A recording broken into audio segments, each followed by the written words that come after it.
We met when life was simple. No bills, no responsibilities, no fear of losing each other.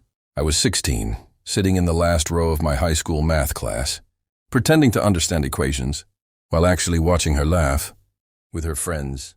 Emily had that kind of laugh, the one that made you forget what you were worried about 5 seconds ago. She noticed me first. One day she passed me a note during class. "You always look like you're thinking too hard. Relax." That note changed everything. From that day on, we became inseparable. Study partners turned into lunch dates. Lunch dates turned into long walks after school. Long walks turned into promises whispered under streetlights. "I'll marry you someday," she said once, her head resting on my shoulder. I believed her. We went to the same college. While others broke up, we stayed. When money was tight, we shared fries. When exams crushed us, we held each other up. Everyone called us the perfect couple.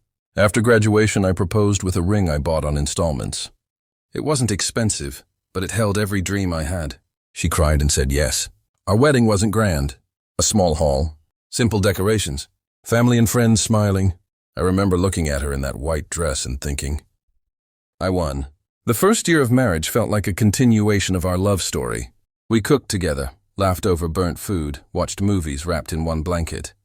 We talked about kids, about buying a house someday. The second year was quieter. Less laughter, more silence, more phones than conversations. By the third year, something had changed in her eyes.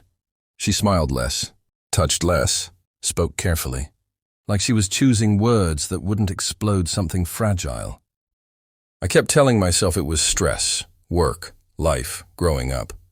Until one night, she sat across from me at the dining table and said the sentence that shattered everything I believed in. "I don't think I'm happy anymore." My fork slipped from my hand. She didn't cry. She didn't yell.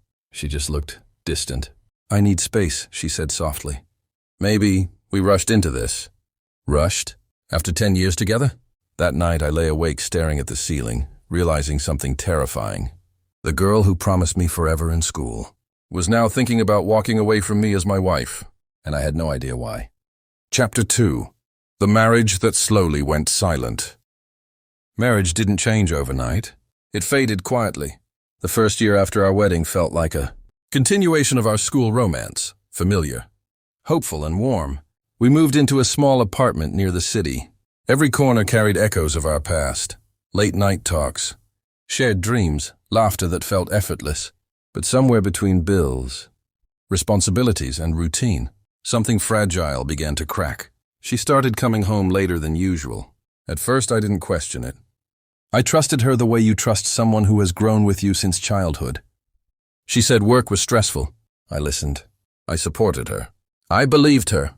Our conversations shortened. Our dinners grew quieter. Our eyes met less often. I tried to revive what we had. Planned date nights. Surprise notes, small gifts like I used to give her in school. She smiled politely, but the smile never reached her eyes. At night, she scrolled through her phone while lying next to me, her back turned. The distance between us wasn't physical. It was emotional, and that hurt more. One evening, I finally asked, "Are you happy?" She hesitated. That pause felt heavier than any argument. "I don't know," she said. "I feel it's stuck." The word stuck echoed in my head for days. Stuck with me? With us? I wanted to remind her of the boy who waited for her after school in the rain. The man who chose her every single day. But love doesn't survive on memories alone. Slowly I realized something terrifying. I was still in love with the girl from our past. She was already living in a future without me. That night, as she fell asleep facing away, I stared at the ceiling, wondering when we became me trying alone. And deep inside, a quiet fear began to grow. That the woman who once promised forever was already preparing to walk away. Chapter 3. The Distance That Grew Between Us. Marriage doesn't usually fall apart in a single moment. It breaks quietly, between missed dinners, unread messages, and words left unsaid. After Sarah said she needed space, our house stopped feeling like a home. It felt like a waiting room, silent, cold, temporary. Every morning I woke up before her.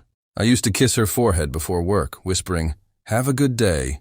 Now I just stood there for a second, then walked away. She started staying late at work. At first I believed her. "Big project," she'd say. "Deadline pressure. Client meetings."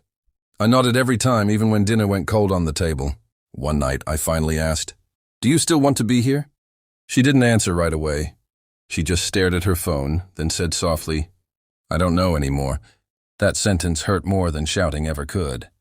I remembered our school days, how she waited for me after class, how she laughed at my stupid jokes, how she said she felt safe with me. When did I stop being that person? A week later, I noticed something small but heavy. She stopped wearing her wedding ring.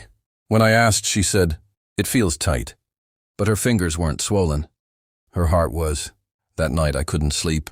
I sat on the couch, staring at old photos on my phone, us at graduation, us at our wedding, us smiling like forever was guaranteed. I realized something painful. I was still fighting for us. She was already preparing to leave, and I didn't know yet that someone else had already stepped into the space she created. Chapter 4. Cracks beneath the marriage. 3 years into marriage, love no longer broke loudly. It cracked quietly. I used to think marriage meant stability, that once you crossed that line, the chaos of doubt stayed behind. But by our 3rd anniversary, silence had become louder than arguments ever were. She stopped telling me about her day, stopped asking about mine. Dinner was eaten side by side, not together. Phones filled the space where conversations once lived. At night, she turned away in bed, scrolling endlessly, her face lit by a screen instead of the warmth we used to share.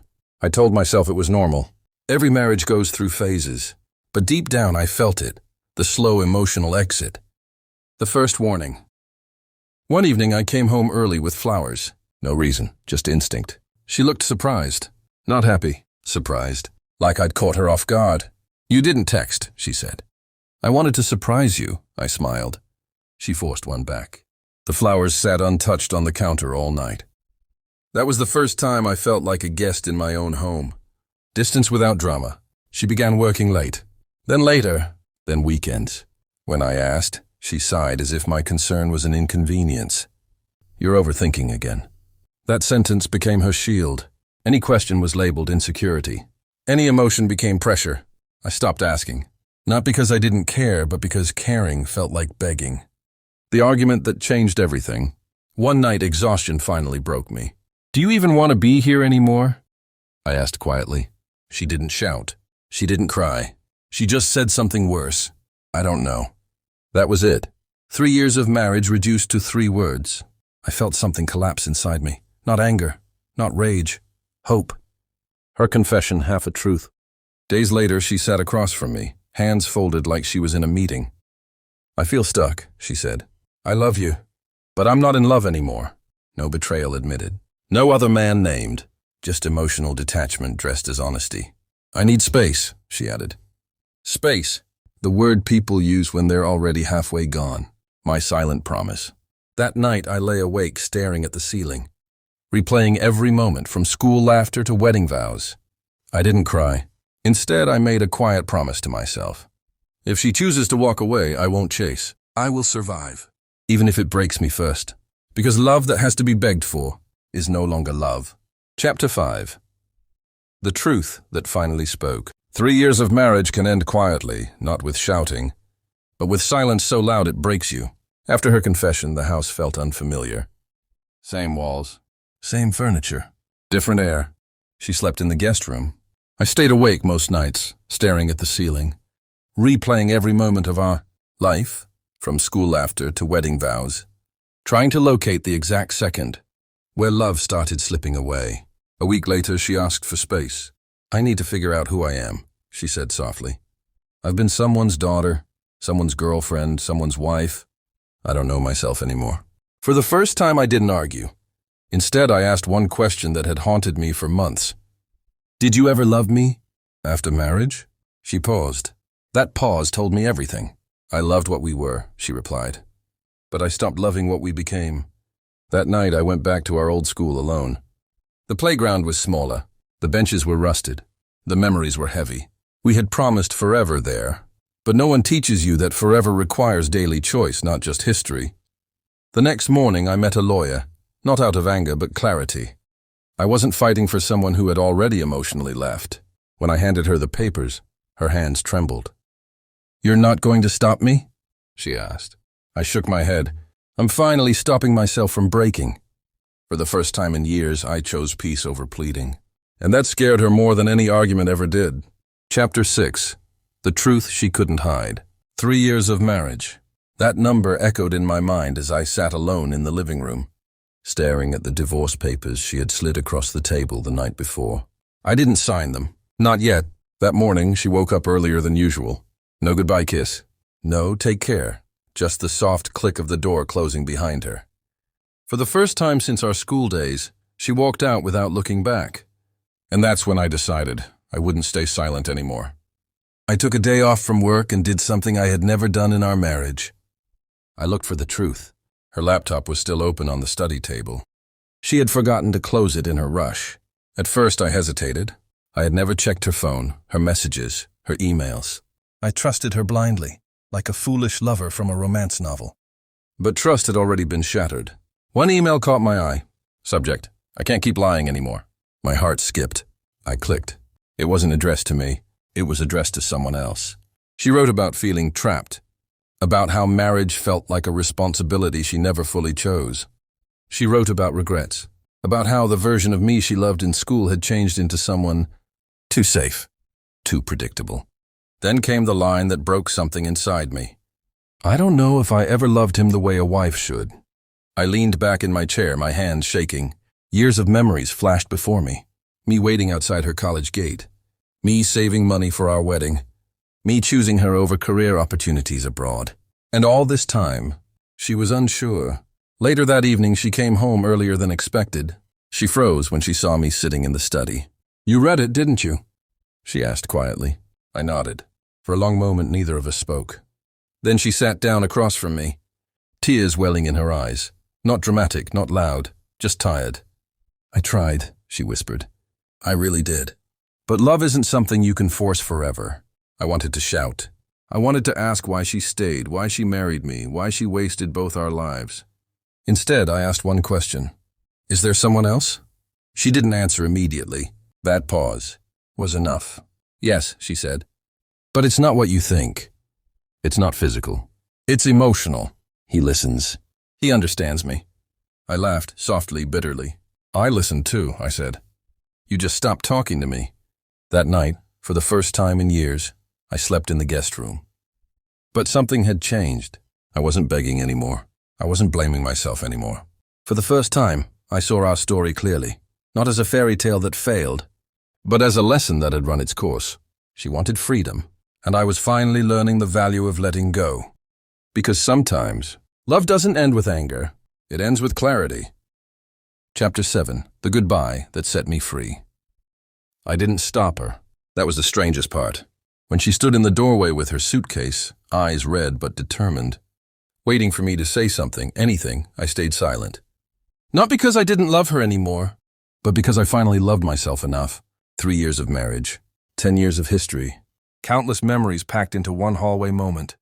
She looked smaller than I remembered, fragile, like someone who had already lost but didn't know it yet. I thought you'd fight, she said quietly. I leaned against the wall, arms crossed, heart steady for the first time in months. I fought for years, I replied. Today I'm done bleeding. Her lips trembled. You're really letting me go? I nodded. Yes, because love that has to beg isn't love anymore. Silence filled the space between us. No shouting, no drama, just truth. She picked up her suitcase and walked past me. As she reached the door, she paused. I hope you find happiness, she said. I met her eyes. I already did. The moment I stopped trying to earn your love. The door closed, and with it, an entire chapter of my life. 6 months later, my life didn't magically turn perfect, but it became peaceful. I moved into a smaller apartment near the river. Mornings started with coffee and quiet instead of tension. Nights ended with books instead of arguments. I went back to the things I loved before I lost myself. Writing, fitness, long walks, honest conversations. People noticed the change. You look lighter, a coworker said one day. I am, I smiled. I stopped carrying someone else's uncertainty. Then one evening my phone buzzed. Her name. I stared at it for a long time before answering. Hello? I said calmly. I heard you got promoted, she said. Congratulations. Thank you. Another pause. I made a mistake, she whispered. I closed my eyes, not in pain but in clarity. I know, I said gently. But mistakes teach us. They don't always come with refunds. She cried softly on the other end. I miss us. I took a deep breath. I miss who I was before I tried to be enough for someone who was already leaving. Silence. Then the call ended. No anger. No revenge. Just closure. 1 year later, I stood at the same cafe where we once planned our future. Across from me sat someone new. Not a replacement. A different story. She listened when I spoke. She laughed easily. She didn't make love feel like a test. As the sun set, she asked, "Do you believe everything happens for a reason?" I smiled, thinking of the boy I used to be, the one who believed love meant holding tighter. "Yes," I said. "Sometimes people leave so you can finally arrive." And for the first time in a long time, I was exactly where I belonged.